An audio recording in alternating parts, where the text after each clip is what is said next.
Welcome, everyone, to Soul Coaching, Part 2. I'm glad you could be here with me, and hopefully my message will give you a bit of encouragement and strength to get through this tough time that we're all dealing with the outbreak of the coronavirus. And we look forward to persevering and getting through this together. All of us, of every race, religion, color, and creed, we're all engaged in this struggle. And we're all looking forward to the day when we'll be liberated from this restriction. And that's hopefully in the not too distant future. First, I'd like to share with you a few quotes that came across my desk on encouragement. And the first is, one of the most important things you can do on this earth is to let people know that they're not alone. That's from Shannon Adler. And that is such an important message, to let others know that they're not alone. And that is within your capacity to achieve by our virtual communication that we're engaged in today. You know, something interesting that happened to me is I've got a bunch of cousins in New York that I haven't talked to in the longest time. Well, guess what? Now that I have all this extra time on my hands, I'm starting to reach out to some cousins who I'm not alienated from, I just haven't communicated with, and just to check in on them, say, how are you doing? How are you getting along? How are your families? That's something all of us can do. The second quote from Roy Best is, one word of encouragement, just one word, can be enough to spark someone's motivation to continue through a difficult challenge. You know, think about that for a minute. One word of encouragement can change someone's day. You know, I've experienced this personally, and I think many of us have, when we've met people who just had a bitter face, a bitter look on their face.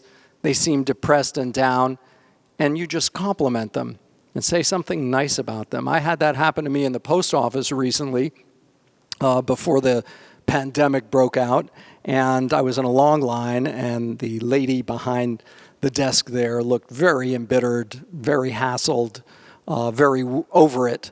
And I looked at her and I said, God, that's a beautiful necklace you're wearing. And a smile lit up on her face. She said, yes, my son gave that to me for my birthday. You know, it just changed her whole demeanor. I was talking to someone completely different. Well, that capacity is within you to offer that one simple word or comment of encouragement to change someone. Let's do that.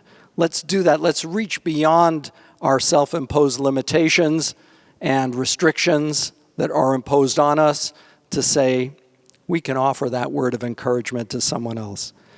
And lastly, encouragement, according to Chris Berkman, is like water to the soul. It makes everything else grow. So that encouragement is a spiritual watering of a plant, of a tree, that will enable it to grow and bear fruit. A lot of us going through this time think that this is the end. What's going to happen? How are we going to cope with this after it's all over? Our world will be changed, and we're overcome by fear and concern that will life ever return to, quote, normal, end quote.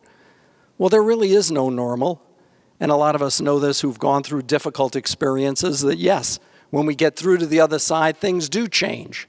That's after the loss of a loved one, after a death, after a serious illness. Things do change. They don't just change for the worse. Often they change for the better. It's a new set of relationships that are created. It's a new set of experiences that are there for us to experience. So don't just think of this in the very limited terms that, oh, I want it to get back to exactly the way it was. You know, this time has brought a lot of families even closer together. And that closeness shouldn't be lost after this is all over. And it will be over, and hopefully very soon. And we'll emerge from it, maybe sequentially, maybe step by step, not in leaps or in bounds. But regardless, we will emerge from this. And we hold that belief very strongly. So it's perspective that's so vital here. It's perspective. One of my great teachers, Dr. Wayne Dyer, had a great quote. Change the way you look at things, and the things you look at change. Wow. What a perspective changer.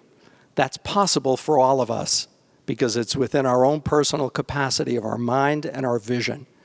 And so I want to take you on a little bit of a guided meditation for a couple minutes to share with you something that hopefully will encourage you and uplift you during this time and make you step outside of yourself and see how you can be of service to someone else. Even though you can't go to them physically, you can't communicate with them face to face, person to person, you have to maintain that physical distance now, but you'll be able to reach out to them through an email, through a text message, through a Skype, through another form of communication, letting them know that you care, offering them a few words of encouragement to get through this time.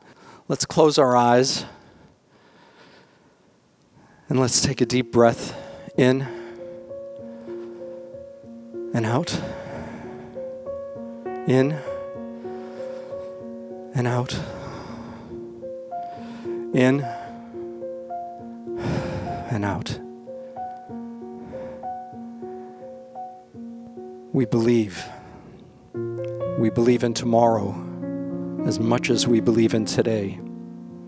We believe in the promise of a brighter life, a life of intimacy and contact, a life of communication, a life of loving and sharing and giving.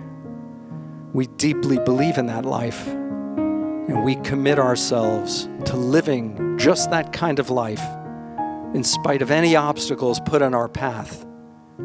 We won't allow those obstacles to deter us, to restrict us, to negate us. We are powerful. Our minds are powerful. Our love is so powerful. And as we extend it to ourselves, to those in our immediate surrounding, to everyone that we're in communication with during this time, as we send that love and prayer out to the men and women, the physicians, the nurses, the emergency medical technicians who are saving lives, we know that that powerful love will bring them strength and encouragement, and will help all of us come through this time.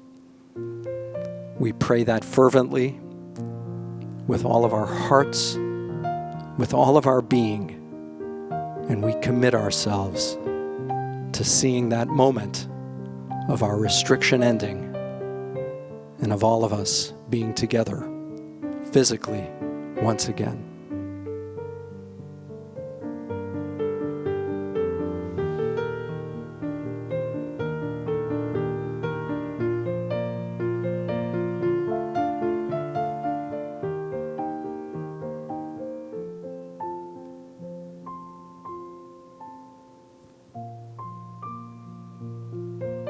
Go in safety, go in peace, go in brotherhood and sisterhood.